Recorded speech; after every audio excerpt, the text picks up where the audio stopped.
News മോർണിംഗിലേക്ക് വീണ്ടും. Thrissur പാലിയേക്കരയിൽ toll പിരിവ് നിർത്തിവെക്കുമ്പോൾ ഉണ്ടാകുന്ന നഷ്ടം ദേശീയപാത അതോറിറ്റി ടോൾ പിരിവ് കമ്പനിക്ക് നൽകണം. നേരത്തെ ഉണ്ടായിരുന്ന കരാർ പ്രകാരമാണ് നടപടി. നിലവിൽ റോഡിൽ അറ്റകുറ്റപ്പണി നടത്തുന്നത് മറ്റൊരു കമ്പനിയാണ്.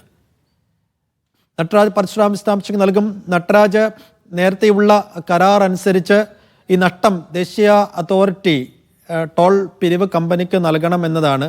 അതനുസരിച്ചുള്ള നടപടിക്രമങ്ങളിലേക്ക് കടന്നിട്ടുണ്ടോ? അതായത് സൈഫുദ്ദീൻ, ഹൈക്കോടതി ഇടപെട്ട് ടോൾ പിരിക്കുന്നത് തടഞ്ഞാലും പൊതുജനത്തിന്റെ പൈസ കരാർ കമ്പനിക്ക് തന്നെ എന്നുള്ളതാണ് ഇതിൽ ഏറ്റവും പ്രധാനപ്പെട്ട കാര്യം. നേരത്തെ തയ്യാറാക്കിയ കരാർ അടിസ്ഥാനത്തിലാണ് ഇത്തരത്തിൽ ടോൾ പിരിക്കുന്നതിന് എന്തെങ്കിലും കാരണവശാൽ തടസ്സം നേരിട്ടാൽ നഷ്ടപരിഹാരം ടോൾ കമ്പനിക്ക് നൽകണമെന്നാണ് കരാറിനുള്ളത്. ഇത് പ്രകാരം ദേശീയപാത അതോറിറ്റി നഷ്ടപരിഹാരം നൽകേണ്ടി വരും. സ്വാഭാവികമായും ജനങ്ങളുടെ നീതി പറഞ്ഞതാണ് നഷ്ടപരിഹാരം നൽകേണ്ടി വരിക എന്നുള്ളതാണ്. നിലവിൽ ഗുരുവായൂർ ഇൻഫ്രാസ്ട്രക്ചർ പ്രൈവറ്റ് ലിമിറ്റഡ് ആണ് ടോൾ നടത്തുന്നത്. ഇവരാണ് റോഡ് നിർമ്മിക്കാൻ പണം ചെലവാക്കിയത്. ഇവർക്ക് 2028 വരെ ഇവർക്ക് ടോൾ പിരിക്കാനുള്ള അനുമതിയുണ്ട്. ഇതിനിടയിൽ തടസ്സം വന്നാൽ ദേശീയപാത അതോറിറ്റി നഷ്ടപരിഹാരം നൽകണം.